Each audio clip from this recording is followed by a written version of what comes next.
Hello, I'm Joe McClamrock with Pro Earth Landscaping and Greensboro Hardscapes. Today we are on a job that we finished earlier this summer, large retaining wall job. The old wall was failing due to improper drainage.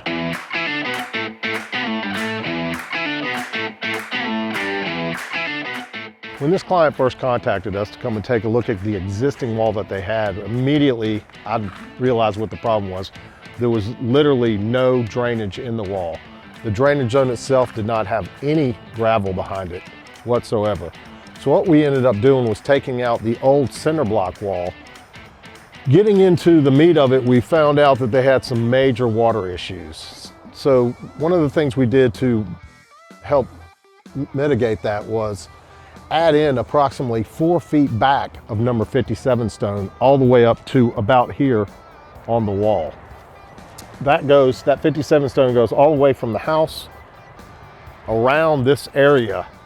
And after you get around the turn is when it starts to drop back down with the step ups on the wall. We ultimately ended up going with the Versa-Lok weather standard block in the hickory. It matches up really well with the existing brick on the house. Once we got into the demolition of the existing wall, we soon discovered that the downspout on the corner of the house was not connected to the pipe that went out along and out of the existing wall onto the driveway.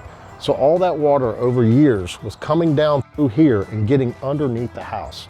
Once we ended up digging all this out, we ended up going down about 4 feet and water just kept coming out from under the house and under the carport area.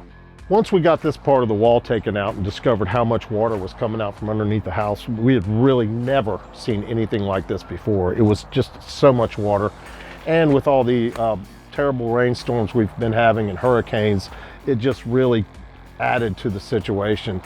We ended up digging, or actually jackhammering up the concrete in this area, forming a channel to help all the water come out into this area.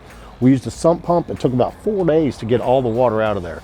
Once it was out, we came back in with 57 stone, started compacting it on 3-inch lifts for the foundation. Once we had all that in, we were ready for the footer and the first row of blocks to go in. So we've installed drainage caps on the drain that we have. This is the French drain exit for the wall itself. These exits you need every 50 feet or less to daylight.